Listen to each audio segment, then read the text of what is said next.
et merci, bonne conférence. Bonjour à tous.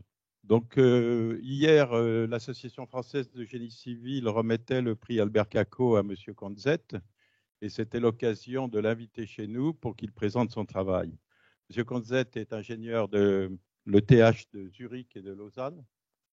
Il a travaillé au début de sa carrière avec Peter Zumthor pendant environ 6 ou 7 ans. Et je me souviens avoir vu à la Biennale de 2010 à Venise une exposition suisse consacrée à votre travail, ce qui m'avait donné le goût de chercher et acheter beaucoup de bouquins d'ailleurs. Et en 2014, vous avez fait une conférence au Centre Pompidou. Vous avez travaillé avec les architectes, bon, bien sûr avec Peter Zumthor, avec Diner et Diner, et vous travaillez aussi bien et avec le même plaisir le béton, oui, la pierre et le bois.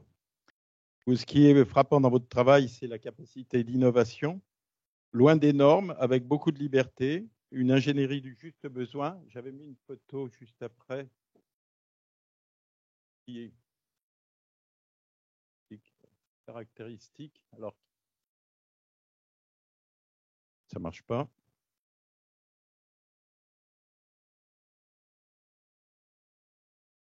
J'avais mis une photo que j'aime beaucoup parce que je pense que ça résume un peu votre travail, si vous permettez, avec toute.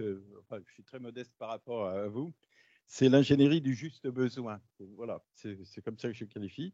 Et je trouve qu'à une époque où l'ingénierie bégaye, le président, sur ce qu'il faut faire, comment on doit, le rapport à l'environnement, le rapport au réchauffement climatique, je trouve que cette photo illustre bien le travail du juste besoin, l'invention, l'inventivité et l'innovation. Je vous laisse la parole, Monsieur Conzet.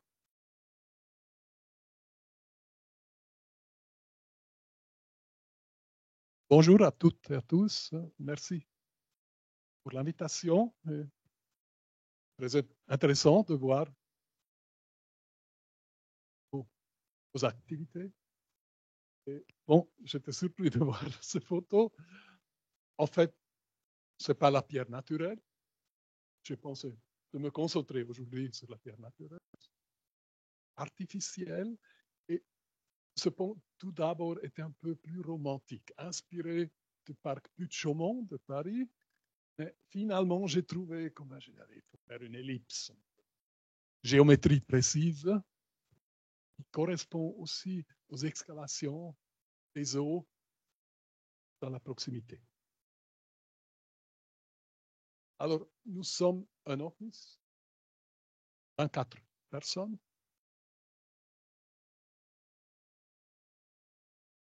L'équipe dirigeante, Joseph Thora, Pietro Henry, Gianfranco Bronzini, ce sont des générations un peu différentes et donnent l'espoir que ça continuera.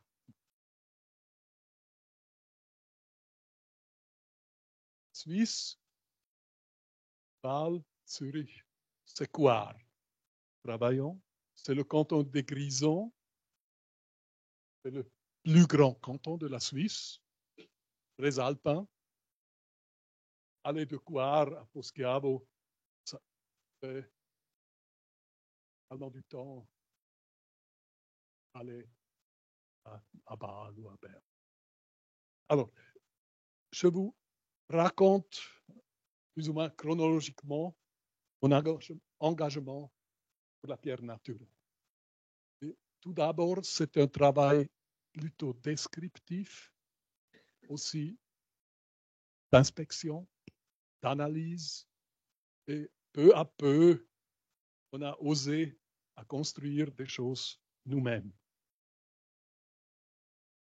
Alors, ce sont murs, viaducs, tunnels, et puis 2 ponts qu'on a construits en pierre naturelle. Il y a une grande histoire des routes alpines qui étaient, début du XXe siècle, influencées par des mouvements comme le Heimatschutz, la Société pour la préservation du patrimoine. Ça, c'est en Autriche, Arlberg, mais on aimait la pierre naturelle, des fois en construction mixte avec le béton derrière, mais ça fait tant de sens, la pierre, comme élément porteur extérieur et aussi comme protection efficace du béton derrière. Ce sont des photos historiques que j'ai prises début des années 1990. Aujourd'hui, ces murs sont tous remplacés par des parapets en acier, malheureusement, je trouve. Et ce sont des ouvrages très soignés. Vous voyez le contour précis de ce mur, ligne géométrique des égouts. Et ça s'est fait aux années 1980. Et pour moi, c'était vraiment la provocation. Ce manque de concept, ce manque de tout. C'est vraiment, c'est la sauce en béton avec des pierres dedans. Et ça m'a provoqué d'établir une campagne avec certains autres, de rendre les gens conscients de ce que c'est l'héritage de ces murs. Ça, c'est la route de Coire à Lenzerheide et à Saint-Moritz qui était construite dans les années 30, 1930. Et il y a des principes intéressants là. Il y a comme un mur de base, continu, hauteur constante. Et puis, on ajoute, suivant le terrain, des éléments, mais ils sont toujours bordés par des lignes parallèles au niveau de la route. Des fois, le mur de base, des petits sauts, mais c'est toujours le même principe, avec cette parallélité, comme des formes très disciplinées. Dans les courbes, on a le mur de base qui guide les voitures, mais la vue est montée par le retrait de la partie supérieure. Encore des autres exemples. Et cette continuité, aussi le nombre de ces éléments, ce sont les ouvrages d'art les plus fréquents qu'on a dans les routes. C'est vraiment une chose importante.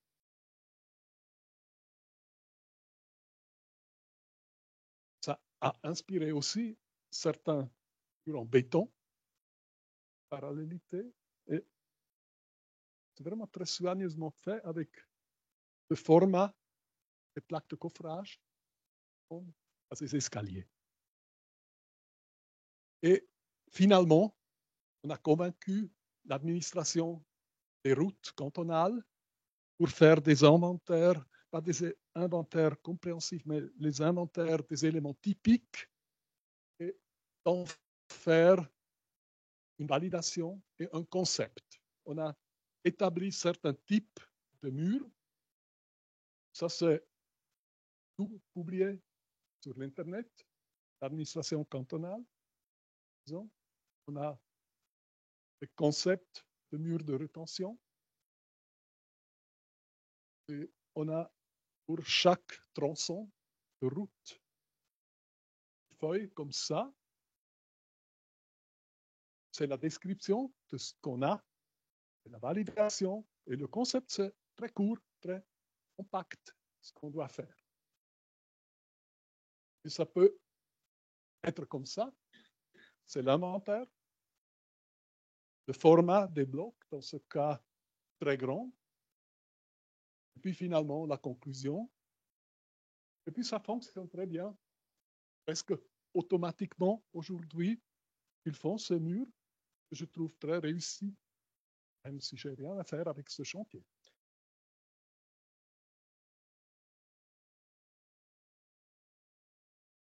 C'est un de nos chantiers, une nouvelle infrastructure à Bondo, dans le sud, à la suite d'une crue de débris catastrophique.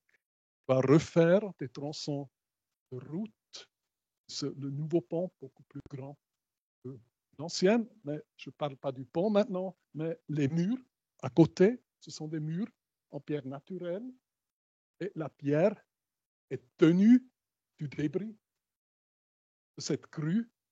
On l'a concassée dans une petite usine temporaire de fabrication et vous voyez le résultat, ce sont des pierres de granit assez irrégulières, mais si vous voyez précisément, on voit des bandes. On a toujours des joints continus environ tous les mètres. Et ça, c'est une règle simple pour donner de l'ordre dans ces trucs. Vous voyez comme ça. On fait les bancs à la couronne. Il a le parapet en béton visible.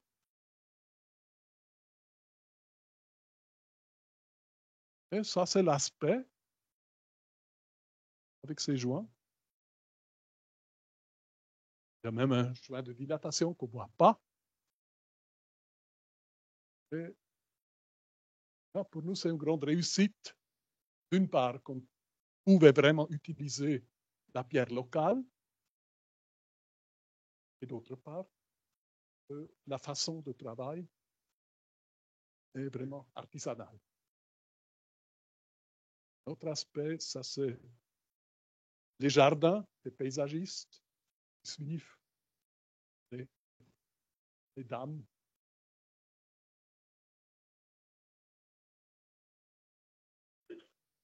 Les murs de protection le long de la fleuve. C'est un second pont qui remplace un autre, un pont en pierre détruit là, pour recevoir le gabarit nécessaire à trouver cette location. C'est la maquette en bois créée par Lydia, ébéniste. Maquette pour nos propres. Donc, très important pour contrôler. Ce n'est pas une affaire de présentation, mais c'est une affaire de contrôle, le concept et les détails. Et encore une fois, les murs en pierre naturelle en combinaison avec le pont en béton précontraint. Différents types de pierres gros, de protection contre les crues, le pont en béton, les murs civilisés avec les joints en mortier. Là, ce n'est pas encore fini, ça devient rempli avec du mortier et tout au fond, des murs sèches.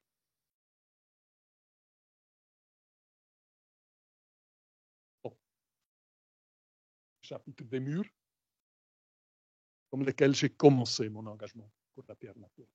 Les chemins de fer rétiques avec la route de l'Albula, de Thusis à Saint-Moritz, et le train du Bernina, qui sont aujourd'hui par l'héritage UNESCO.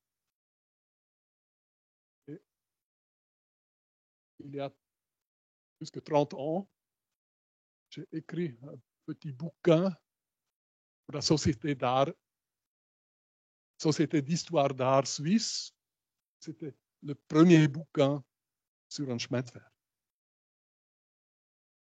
Et l'aspect vraiment révolutionnaire en 1900, c'est que cette ligne d'Albula a fait que des ponts en pierre avec des demi-cercles, presque exclusivement dédiés à l'honneur de la pierre. C'était une chose nationale, parce qu'à l'époque, la pierre, c'était le matériau suisse. C'est pas beaucoup de choses, mais la pierre suisse. Et le palais des nations à Berne est constitué de pierres de toutes les régions de la Suisse. C'est une bonne image d'un ensemble harmonieux de ces régions. Et à la suite de cette relation très émotionnelle des Suisses aux pierres, on a construit ce chemin de fer. Et là, il y a plus qu'une centaine de carrières dans la Suisse. Et aujourd'hui, ça diminue Donc, c'est une perte aussi culturelle. Puis, alors, c'est un de ces viaducs standardisés de la ligne d'Albula.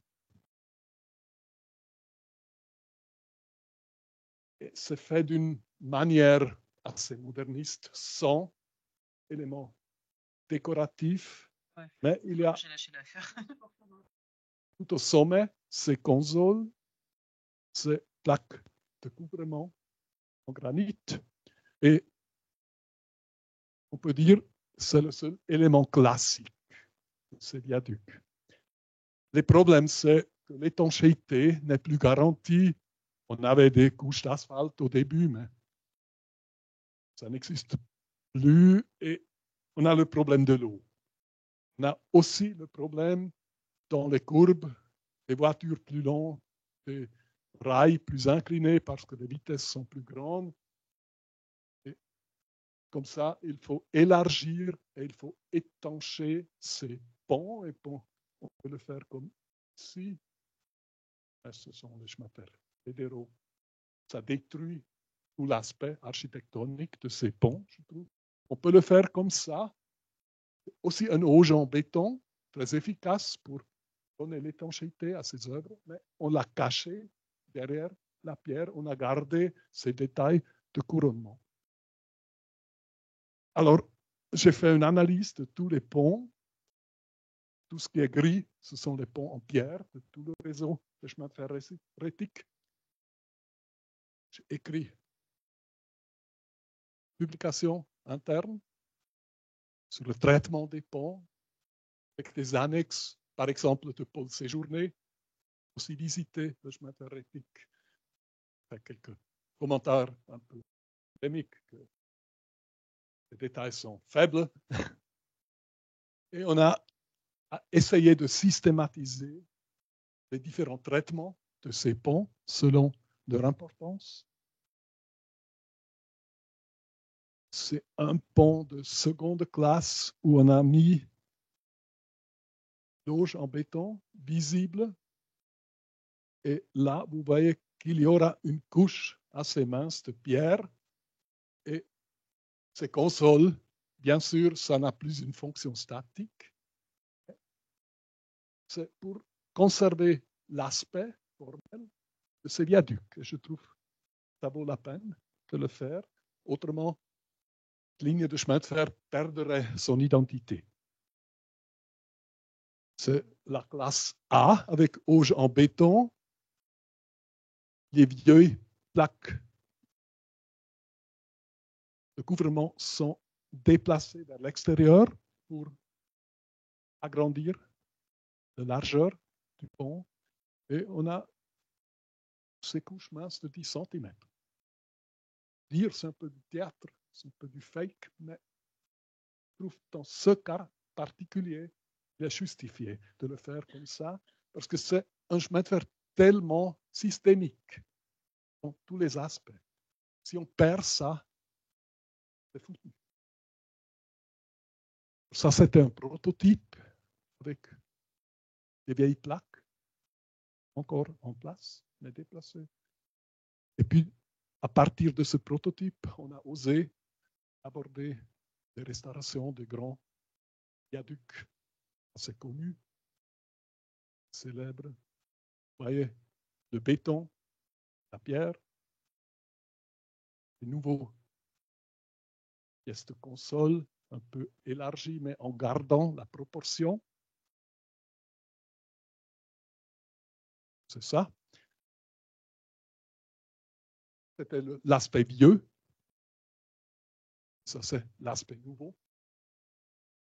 Un peu plus plastique, mais c'était la chose la plus adaptée qui était possible pour remplir les exigences du chemin de fer moderne. Sur le même chemin de fer, les tunnels. La plupart de ces tunnels ont des gros problèmes. Ce problème se pose sur le côté faux, pas accessible à l'extérieur, des tubes en pierre, en maçonnerie. Et aussi, il date de l'époque des locomotives à vapeur, qui sont très épais. Il y aurait un feu dans un train, ce serait très difficile de sortir. Voyez le profil actuel. Et finalement, il faut refaire ces tubes. Et les chemins de fer ont établi un mode de construction pendant le service des trains, avec un tunnel en acier provisoire, et on met des éléments préfabriqués en béton, et on fait le trou plus grand, le gabarit plus grand.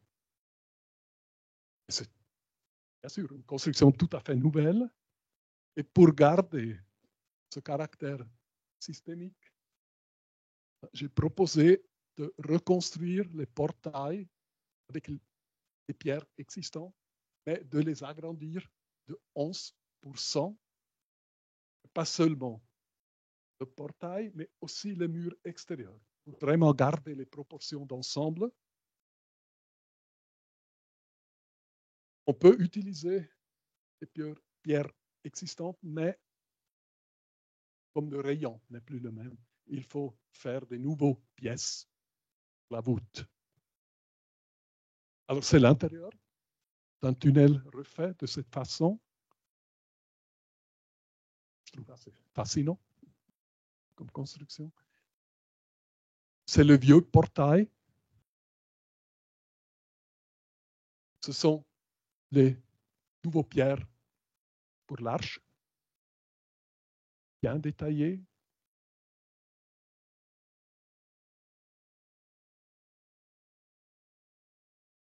Assez difficile de les poser pour que la pierre finale ajuste.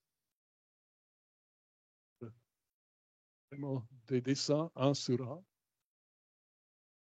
Contrôler les tolérances. Et puis ça, c'est le résultat final.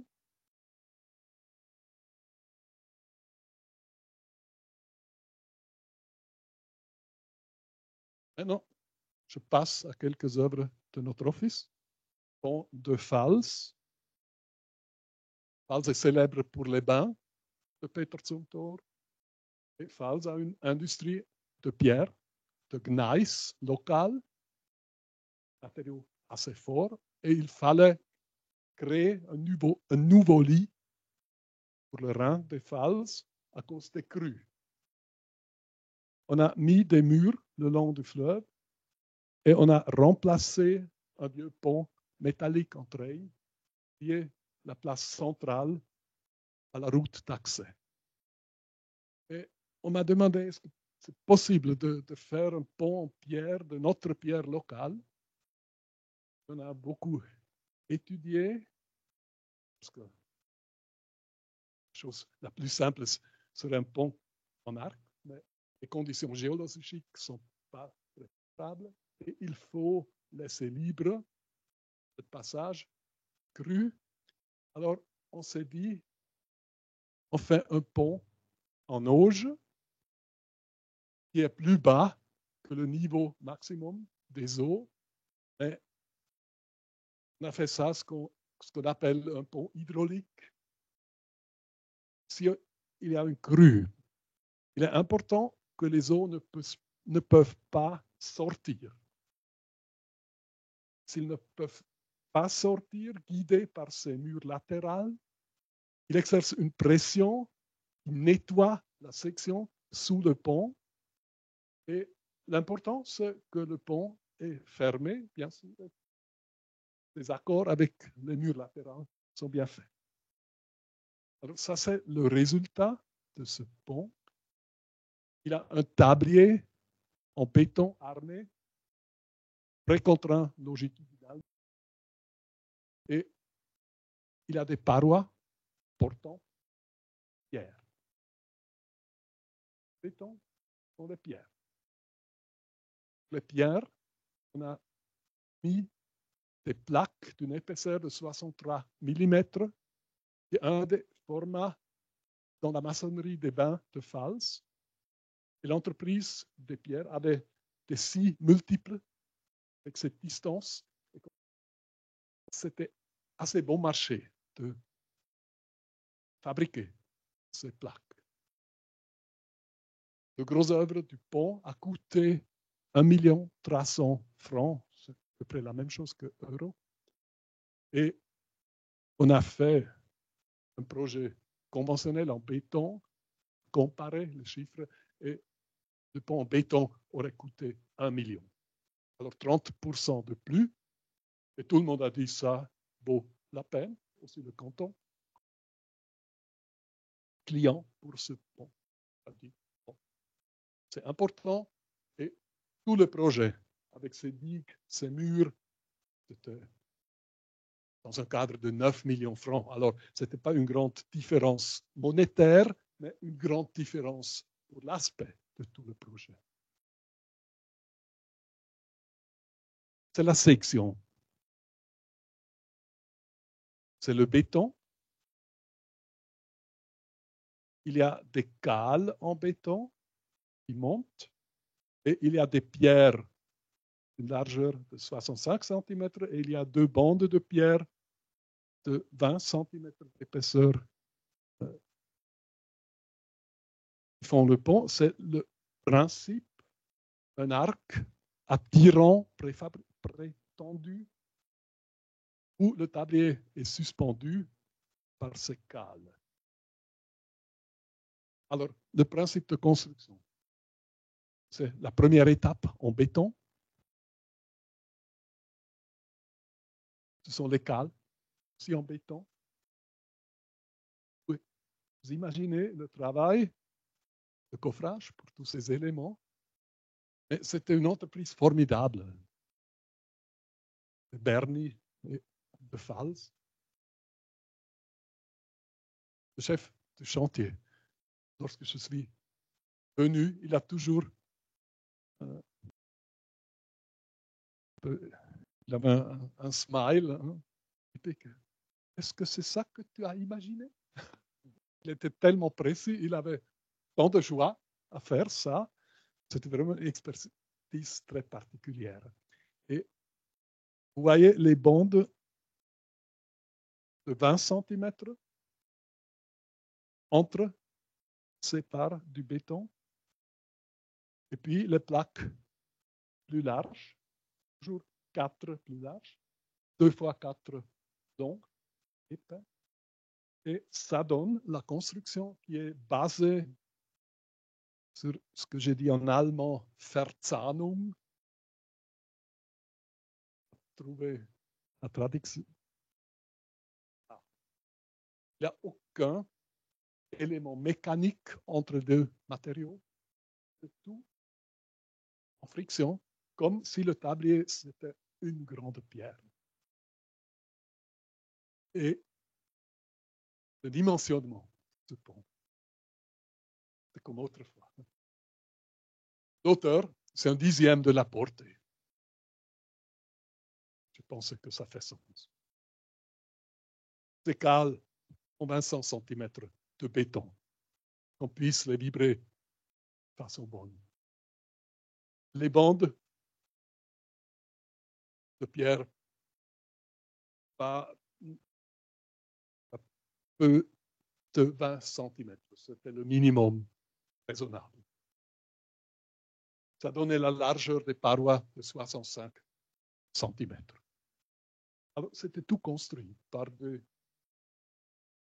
des idées de dimensionnement constructif, exécutif, et finalement, on l'a calculé comme un élément homogène et on a dimensionné la précontrainte d'une façon sur les charges de dimensionnement élevées. On n'avait pas de tension. L'axe neutre était là dans un lieu assez bas. Puis on a fait des essais de cisaillement pour vraiment être sûr que la friction dans les joints est suffisante. Mais les essais donnaient des angles de presque 45 degrés. depuis le calcul, on avait une inclinaison de force vers la surface du joint de maximum 19 degrés. Alors, ce n'était pas une affaire très compliquée du point de vue statique.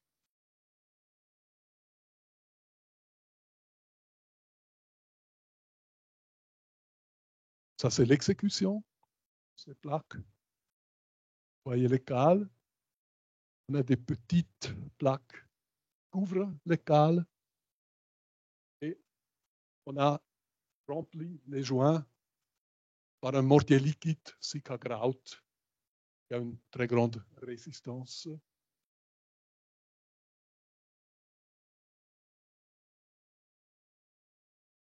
Finalement, la communauté a cherché aussi les plaques en pierre pour pavement. Quelques méchants à tige au pied qu'ils ont peint sur le clocher. Alors, c'était marrant. Au début, les gens ont toujours touché pour voir peut-être si c'est vraiment la pierre.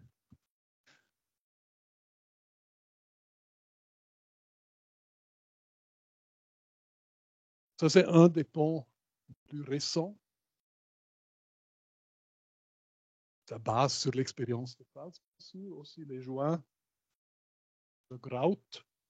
Voyez la précontrainte ici, 5 tiges de 12 mm d'acier de haute résistance, tirées avec 124 Newton. Les nœuds sont en béton préfabriqué. Il y a une arche transversale comme appui intermédiaire.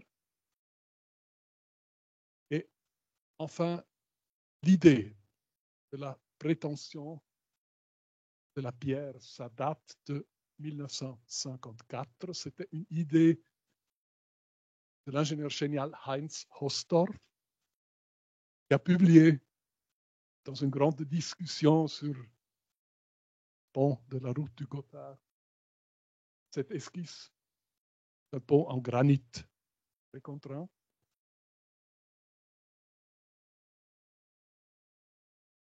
La première de nos réalisations, c'était la Punta Suranzuns, pont en ruban tendu. On a mis, suivant Peter Rice, on a mis des bandes d'aluminium entre les joints et on a précontraint tout avec 40 tonnes, surtout pour établir une rigidité horizontale. J'ai publié ça dans le journal d'architectes et ingénieurs suisses. J'ai reçu un téléphone de Madrid de Heinz Hostorf. Il était si touché parce que j'avais écrit que ça s'est basé sur son idée des années 54. Il m'a dit au téléphone, enfin, j'ai réalisé. Je vois réaliser une de mes idées comme ça, devenu ami. Or, il y a on a eu un échange très particulier. Une autre application de ce principe, c'est pont sur la chute d'eau à Frims. C'est un sentier alpin. Vous voyez la chute d'eau en avant. On voulait un pont ici. On a commencé avec un dessin tout à fait traditionnel. Là. Et puis le géologue, il était un peu anxieux de cette partie et un jour, il a descendu avec un guide alpin. Il m'a téléphoné. Il dit, en bas, c'est terrible. Ce sont tous des fissures ouvertes.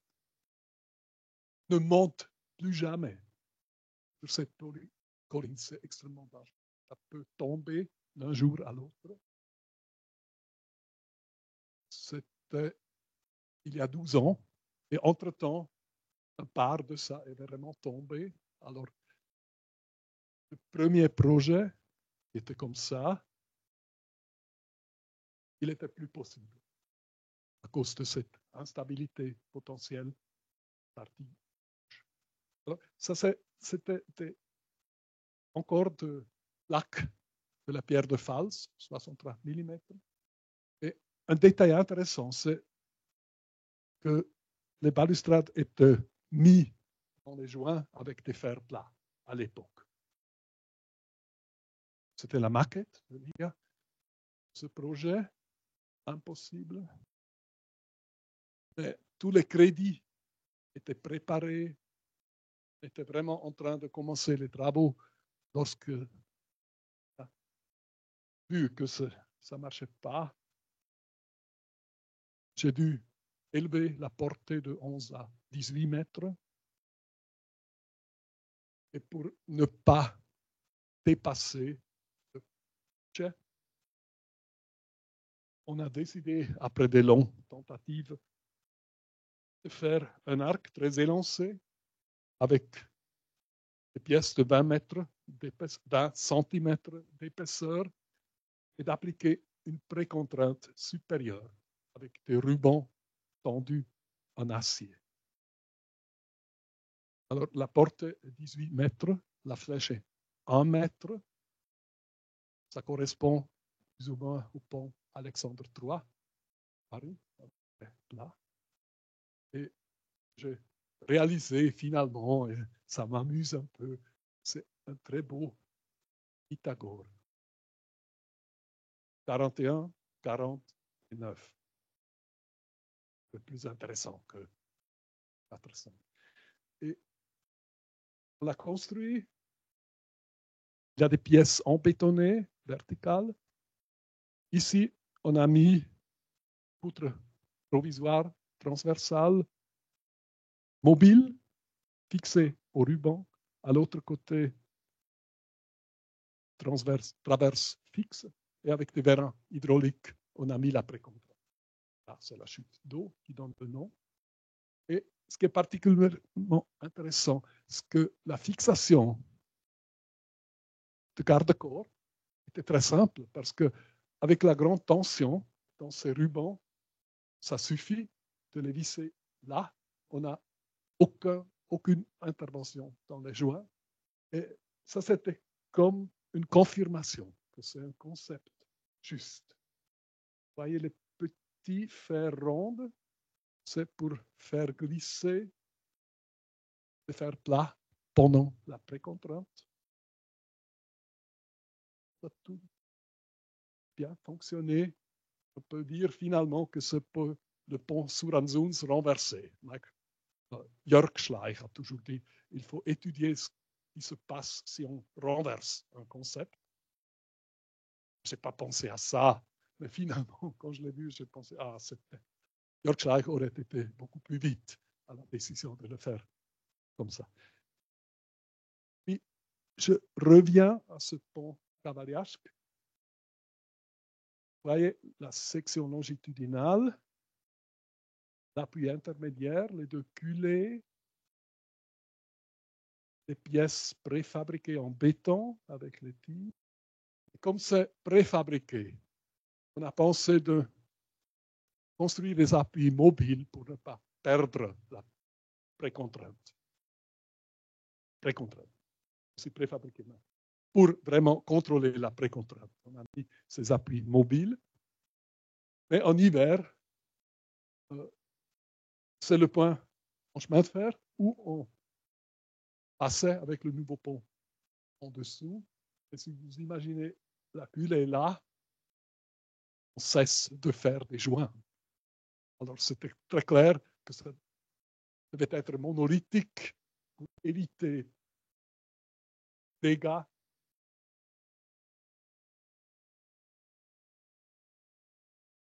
Gel.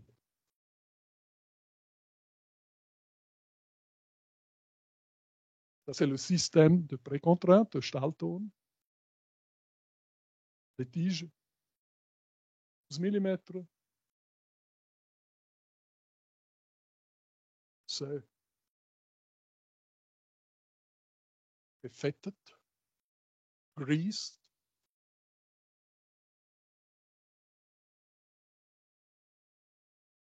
Et alors, c'est le dessin final. 4 tiges dans les escaliers, 5 tiges grandes et les appuis monolithiques. Le dessin des appuis, on n'est jamais entré dans la roche avec la maçonnerie, mais on a fait le béton, éviter que l'eau pénètre dans la roche.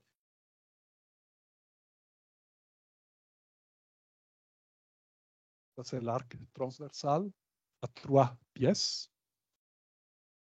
Et comme c'est assez mince, avec les 10 cm là, on a mis des rotules. Un arc à deux articulations. Contrôler la position de la ligne de pression. C'est l'aspect final. Et ce appui monolithique m'a fait beaucoup penser aux effets thermiques parce que 1300 mètres de hauteur avec des différences de température assez élevées.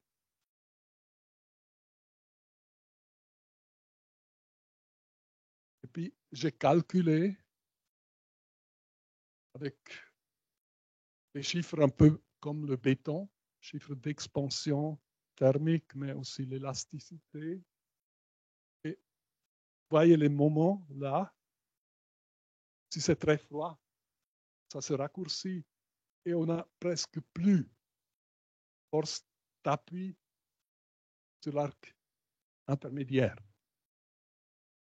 Bon, du point de vue des contraintes, ce n'est pas grand-chose, mais ça montre la sensibilité de ce système aux effets de température. Par contre, en été, très chaud, c'est le même cas de charge, les charges permanentes.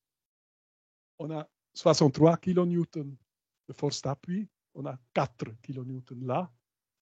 Encore une fois, pas problématique. Les contraintes, on a toujours la pression, presque pas traction, mais quand même, une chose un peu inquiétante. Et puis, lors de l'exécution de l'arc, on a pris le viaduc du chemin de fer pour appliquer un test de charge des bermes hydrauliques, le niveau de dimensionnement, alors des forces plus grandes que jamais. Et on a mesuré ça avec un distomètre électronique, la déformation de l'arc. Et les résultats, ça donnait un module d'élasticité de 700 à 800 pascal, beaucoup moins qu'un béton. Ça, c'est une déformation instantanée. Et comme il y a très peu de joints, c'est vraiment la pierre et pas le joint qui est déterminant. Pour les questions de température, c'était bien, mais c'est une surprise. Et après, j'ai fait des recherches un peu plus approfondies et j'ai trouvé chez Hans Studer, qui était le constructeur du grand pont de Wiesen pour le chemin terrestre, j'ai trouvé un article où il décrit ce barrage en pierre naturelle dans les années 1920. Il a fait des mesures, et ça c'est aussi un granit du Gothard, et il avait des chiffres semblables. Et il dit, oh, il faut oublier les barrages en béton, la pierre, c'est beaucoup mieux parce que c'est plus mou et ça a aussi des coefficients d'extension sous la température plus bas que le béton. Alors ça c'était a posteriori une confirmation de ce que j'ai vu et c'était aussi un peu moins dramatique que j'avais imaginé au début. Alors comme ça, on a pu tranquillement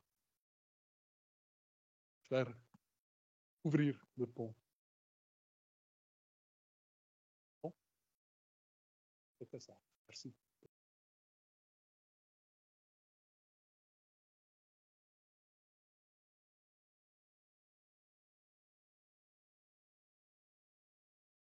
Merci. Je ne sais pas s'il y a des questions dans la salle, des gens qui veulent rebondir. Et à distance, n'hésitez pas à les écrire pour qu'on traite vos questions ou vos remarques. Monsieur Caron? Ah, monsieur. C'est des produits très performants pour les joints du pont de Valt. Pour celui-là aussi. Qui ont donc une résistance beaucoup plus forte que la pierre, souvent. Non?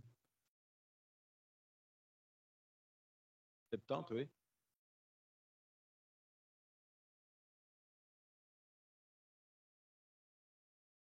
Et il y a aussi des caractéristiques très bonnes. La résistance au gel. Et bon, on peut discuter si c'est peut-être un peu trop. C'est 10 mm, aussi à Fals. 10 mm. Mais comme ce sont des choses un peu expérimentales, on a décidé de faire vraiment des joints d'un produit de haute qualité. Assez cher, mais pas tellement de volume.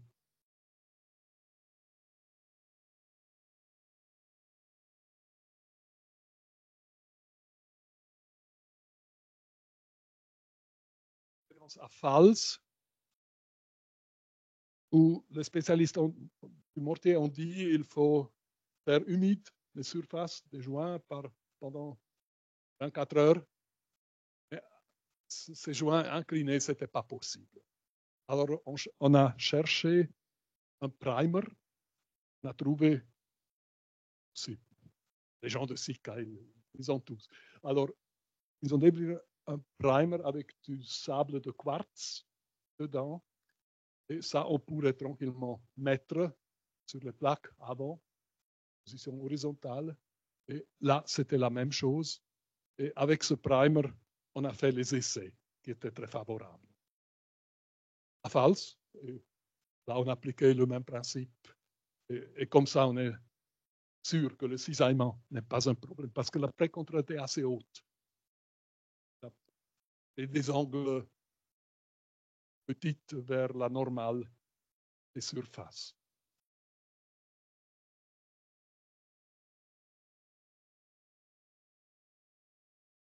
Julien m'a piqué ma question, mais oui, surtout sur des poutres droites comme ça, on se dit qu'effectivement des pierres avec des clés présenteraient des clés de cisaillement, présenteraient un avantage. C'est ce qu'on fait dans les ponts en béton précontraint construits par encorrellement successif. On met toujours quand même une clé de cisaillement, même s'il y a cette précontrainte qui va bien.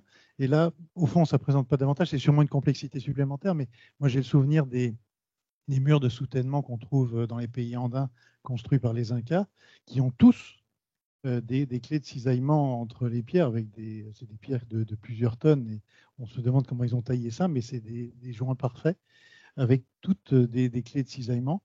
C'est vrai que là-bas, il y a des séismes en plus, vous avez un peu peut-être en Suisse, mais sur le concept de pierres taillées avec des clés de cisaillement, est-ce que vous avez essayé ça ou imaginé ça? Je pense, bon, ça a un aspect assez intéressant aussi pour voir, mais je pense que ça donne toujours des concentrations de contraintes aussi. Et des surfaces de cisaillement dans la pierre. Et finalement, je trouve le principe de précontrainte, cette homogénéité, la surface du contact, ça m'a plu beaucoup mieux. Mais être assez de précontrainte, ça c'est une chose, mais moi, je n'ai pas rencontré des effets de puage dans la pierre. Peut-être pas encore vraiment vérifié s'il y a des effets de puage, mais comparé avec le béton, si on mesure, on ne va pas jusqu'ici. Alors, ça nous a donné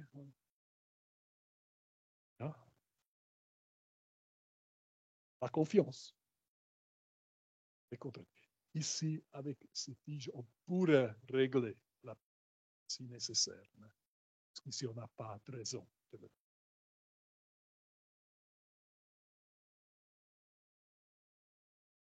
Quelles sont les natures de pierres au niveau géologique qui sont convenables? Je vois, entre le granit et des pierres ultra basiques, on n'a pas du tout les mêmes qualités de conservation et mécanique.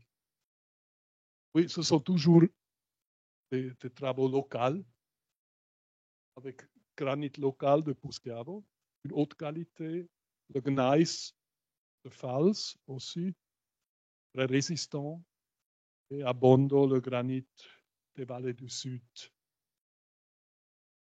J'ai une fois restauré un pont, un vieux pont, en Appenzell, avec la pierre de sable. C'est très résistant, mais là, ce n'était pas une question de construction statique. C'était vraiment des murs conventionnels avec des couronnements en pierre de sable. Je pense que la pierre calcaire fonctionne aussi. Oh, il y a tant de différentes sortes de pierre calcaire. Pierre du Jura, par exemple, la Bâle. Mais c'est toujours une question de durabilité. Quelles sont les pierres qu'on peut utiliser? Là, c'était aussi une démonstration, ce sont de différents types de pierres. Il y a des murs avec des pierres pas tellement traitées, il y a des vieux plaques du chemin de fer qu'on a réutilisées. Mais on dit que c'est presque une exposition des possibilités de la matière locale. C'est un peu référence à cette époque romantique de Suisse avec cette affection pour les pierres. Je partage. Est-ce que vous pourriez nous parler de l'industrie de la pierre, de carrière? Est-ce qu'il y a des artistes, c'est fait par des artisans? Est-ce que l'industrie de la taille de la pierre est bien organisée en Suisse? Est-ce qu'on trouve facilement? Il faut dire que c'est aussi fait par des artisans locaux. Ça a pris 70 000 francs de plus qu'une pierre de l'Italie. Ça a duré une année plus long. Mais c'était l'intention du client de rester dans la vallée.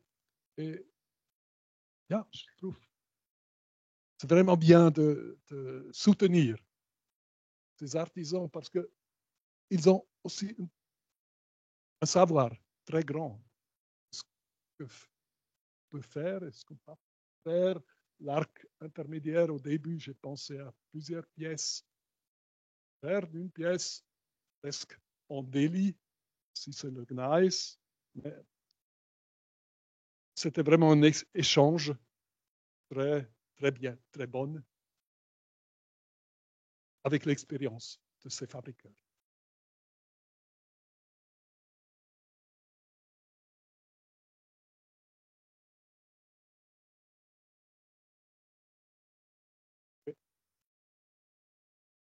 Là, j'admets qu'il y a des petits clés dans les joints. Ça, c'est juste. Oui, ce n'est pas un élément structurel. Oui. Des petits tiges en 8 mm de diamètre dans le choix.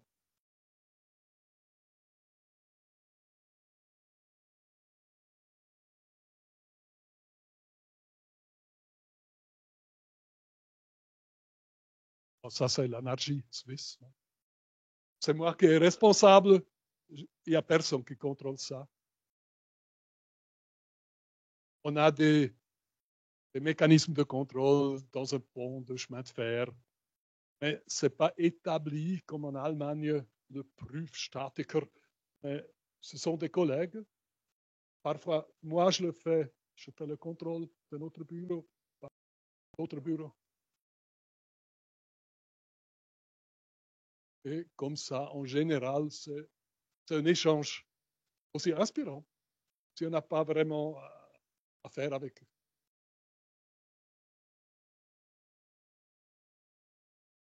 Ça ne marche pas toujours, mais en général, c'est bien établi. Et je trouve pour les ouvrages les plus petits, c'est aussi un système qui est favorable pour l'innovation.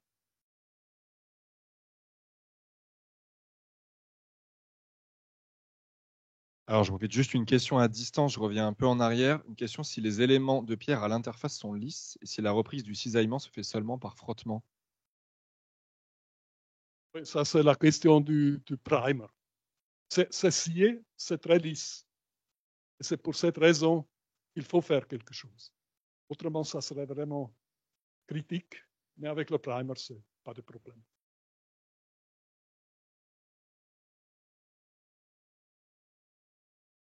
Moi, j'avais une question par rapport à comment est-ce que vous choisissez, quel rôle joue le choix de la géométrie initiale dans votre processus de conception? Est-ce qu'il y a une intuition par rapport à la position de la précontrainte à la fin? Ici, on a mis la précontrainte au centre. Parce qu'on a des moments positifs et négatifs. Et bien sûr, on a voulu des trous droites. À Prims, l'arc, on trouverait ces tâches simples. Donner la portée. On a comme paramètre le rayon de courbure, l'épaisseur et le degré de précontrainte. C'est tout. Mais je n'ai pas arrivé à vraiment résoudre le problème d'une façon analytique parce que c'est toujours les données qui ne sont pas très précises. Est-ce qu'il est nécessaire d'avoir sans aucune traction à moins 30 degrés de température avec une charge asymétrique de 4 kN par mètre carré? Non, ce n'est pas nécessaire. Mais où sont les limites? Et finalement, c'est une approche. On voit que les arcs plus élevés auraient des problèmes de stabilité parce que la force grande est favorable. Et des choses comme ça, et finalement, on se décide un peu intuitivement. Mais ce sont des processus assez longs pour trouver vraiment la géométrie juste.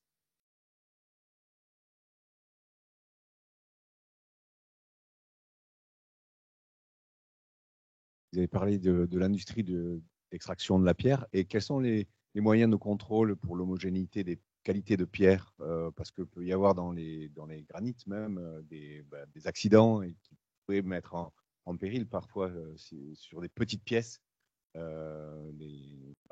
l'équilibre un peu statique et ça. Donc, quels sont les moyens de contrôle et la confiance que vous avez sur les carrières? Oui, pour ainsi dire, le test que j'ai décrit. Tout d'abord, c'était fait pour contrôler s'il y a des fissures cachées dans le granit, dans ces pièces élongées. Et l'effet de mesurer l'élasticité, c'était plutôt un effet side effect. Mais on s'est dit, nous voulons vraiment établir une force très grande pour être sûr que ça fonctionne. Les éléments les plus petits, s'il y aura une fissuration, ce n'est pas tellement grave parce que c'est le principe de la maçonnerie qu'on a des joints, souvent des joints qui limitent la dimension de la faiblesse. Peut-être je peux raconter une expérience avec le ruban tendu. Und sur un zone, c'est le gneiss avec les couches parallèles à la surface et la précontrainte met les pièces en délit. Et pour avoir une rugosité suffisante, on a flammé la surface et seulement la surface supérieure.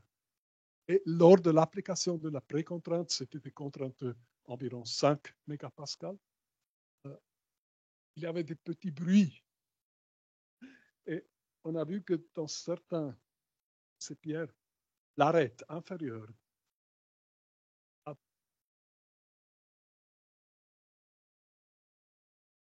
il y avait des petites pièces qui sont sorties, comme les fibres dans le bois, parce qu'ils étaient coupés en sciant les pierres et en mettant la compression, ils ont perdu l'adhérence. C'est une question de 2 ou 3 millimètres peut-être, mais c'était marrant d'observer ça. Et plus tard, on a toujours brisé un peu les arêtes pour éviter cet effet. Bon, ce sont des petites expériences qu'on fait. Autrement, quel est votre intérêt dans la pierre naturelle? Vous construisez aussi avec les pierres ou...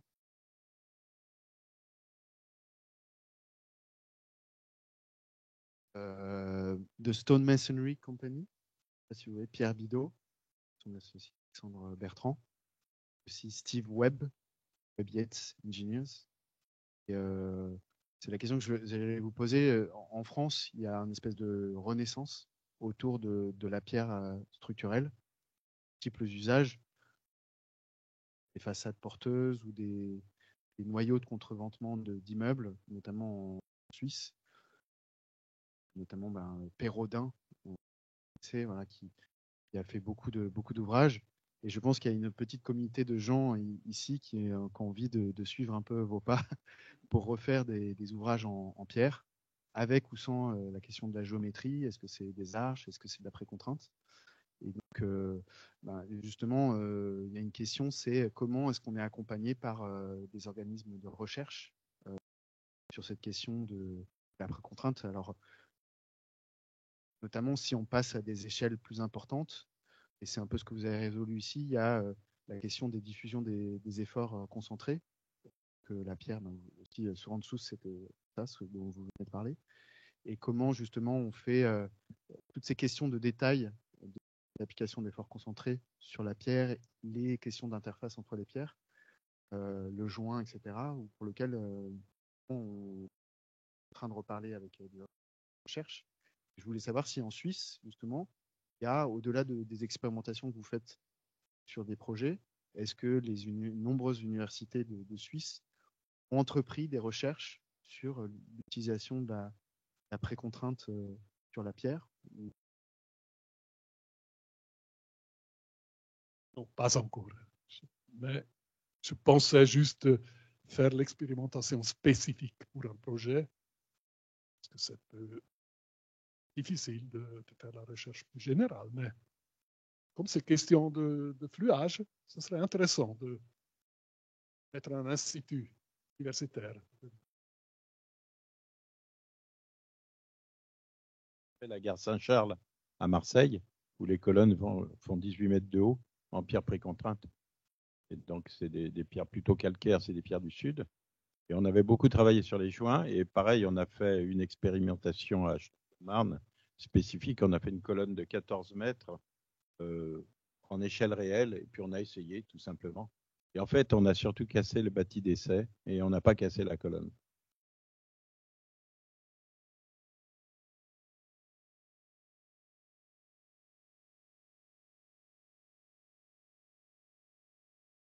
Merci beaucoup. Vous nous avez parlé d'étanchéité sur les ponts en maçonnerie au début. Là, sur un ouvrage comme ça où il y a une précontrainte, ce sont des tiges. Hein. Qu'est-ce que vous pensez de l'étanchéité et puis la protection de la précontrainte vis-à-vis des fuites? Alors, c'est un système avec les tiges dans des tubes PE avec la grise, la graisse, oui.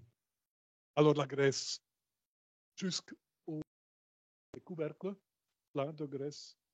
Et ça, on a discuté avec un spécialiste de la précontrainte et ça tient.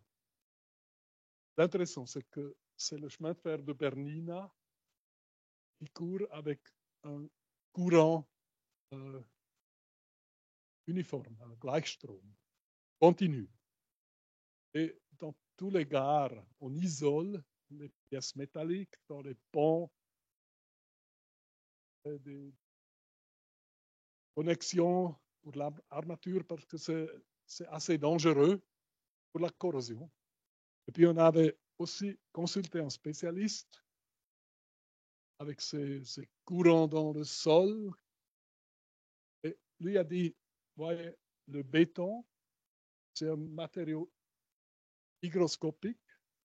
Il peut conduire l'électricité d'une petite façon. Mais d'abord, cette sorte de pierre n'est pas hygroscopique. Et les roches, probablement non plus. Et il a fait des mesures sur place, différence de tension électrique, et il n'a rien trouvé.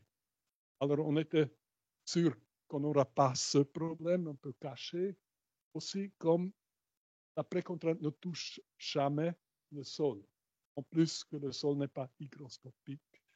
Ce sont aussi des problèmes à penser.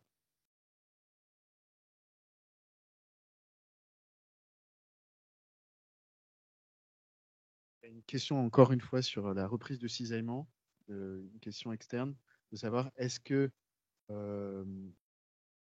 ce sont des câbles ou des barres que vous utilisez en précontrainte et est-ce qu'elles participent à la reprise du cisaillement? Question. C'est vraiment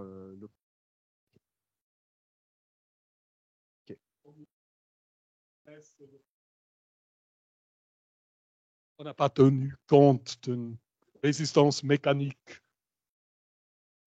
Certainement serait là, mais on a relié sur le frottement, et sur le primer et le matériau du choix.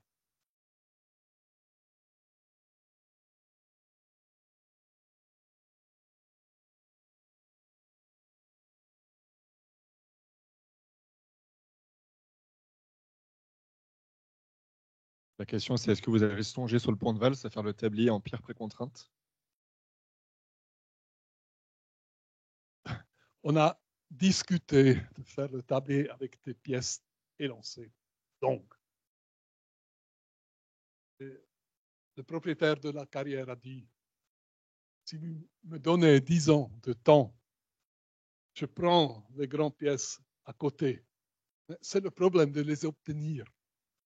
Parce que bon, ça, c'est une caractéristique du gneiss de Pfalz. Il l'appelle quartzite, qui n'est géologiquement pas tout à fait correct, mais il a ces surfaces de quartz.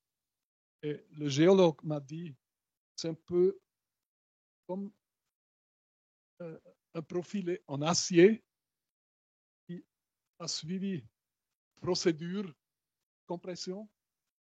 Et moi, comme spécialiste, je vois les discontinuités à cause de la ligne de quartz.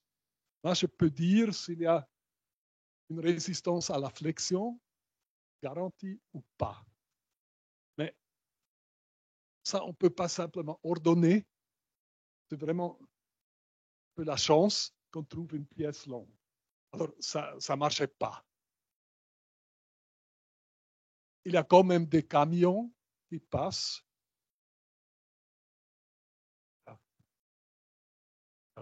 La délivraison des fruits ou des choses comme ça. Pas souvent, mais il y a des camions avec des charges concentrées.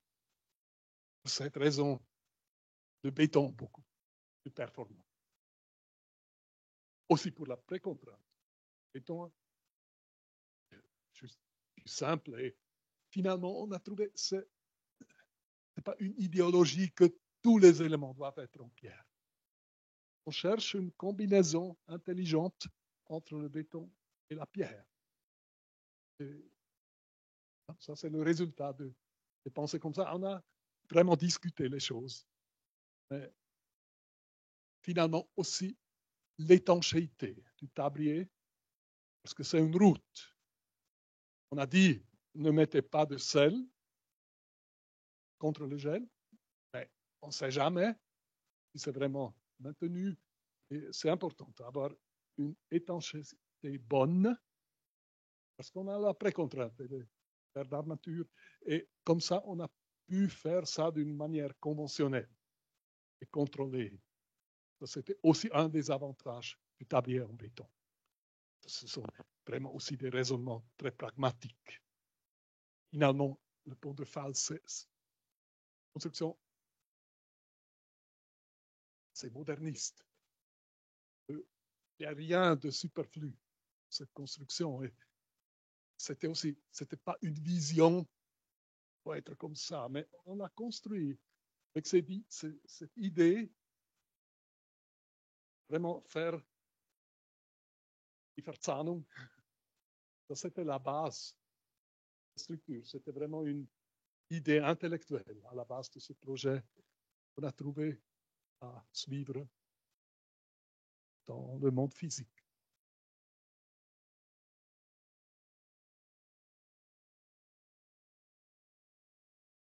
Et merci pour cette présentation.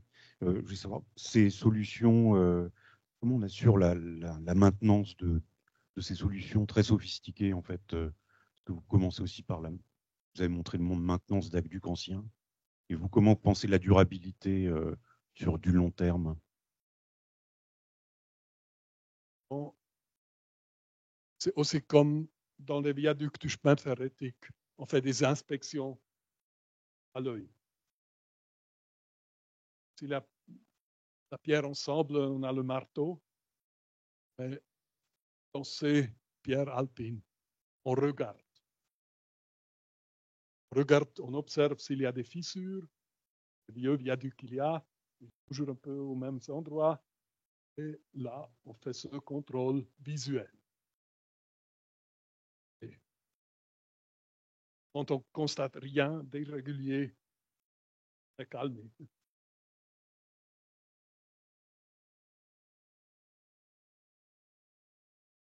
Alors, à Fals, les câbles sont injectés comme dans une structure ordinaire en béton précontraint. On ne peut pas les accéder, pas les voir, mais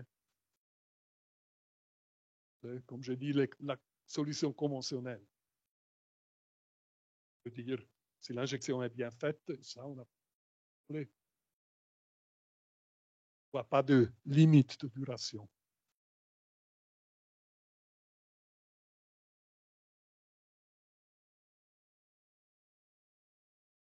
Merci. Oui, je revenais sur le choix de la pierre. Alors, effectivement, la pierre, par définition, est locale. C'est-à-dire, ici, vous avez la chance de pouvoir travailler avec un excellent granit, certainement. Ça peut être différent dans d'autres régions. Et si on veut raisonner néanmoins en termes quand même d'éco-conception, enfin, rester dans. La pierre est très dense, on le sait. Donc, parfois, ça peut tourner à l'hérésie de vouloir aller chercher une pierre de meilleure qualité trop lointaine. Il y aura le coût du transport, le coût du façonnage. D'où justement, enfin, je pense, de savoir utiliser à bon escient le matériau béton qui, dans ces cas-là, peut apporter une solution palliative quand la pierre locale ne répond plus, quoi. Ou alors, on sort de l'épure intéressante, on va dire, en termes d'émissions et autres considérations. C'est aussi un peu une question de l'économie locale qu'on veut supporter. On vit dans les Alpes, c'est une situation peut-être un peu précaire vue à l'économie globale. Et on tente d'utiliser, de renforcer ces particularités locales. Bien sûr, mais cette affaire des pierres, pour moi, c'est vraiment une affaire locale. Si à Bondo, les pierres chinoises étaient plus bon marché, mais c'était vraiment une bonne chose d'avoir cette crue et au moins un aspect positif de cette crue de débris qu'on avait le matériau sur place.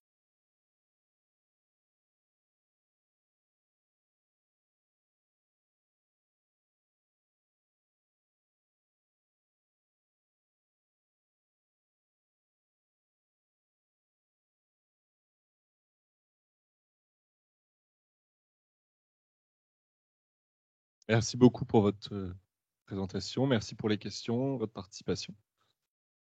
Et bonne journée.